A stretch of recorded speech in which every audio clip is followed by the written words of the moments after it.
Hello, my name is Rune. I live in Norway. I need the help and tip how to repair my Suburban funrace NT12 FC and already try the flying switch, relay, heater switch, check the solenoid, gas valve.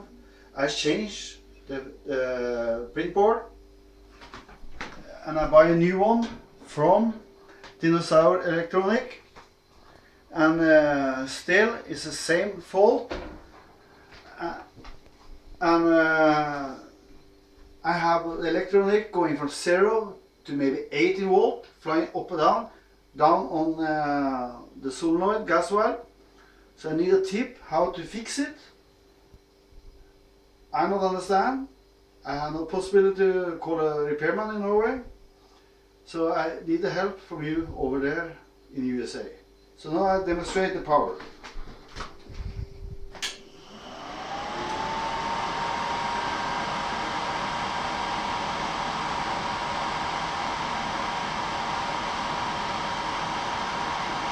It's soon coming now, after 80 seconds. I think it's delay there.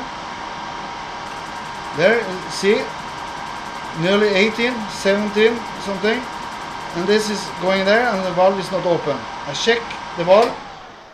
I already checked the valve with a battery and it's open now. When I put the battery power there, it's open, no problem. So if you can comment the video or mail me in my inbox there in the YouTube, I'd be grateful, and I hope somebody can help me. Bye bye, have a nice day.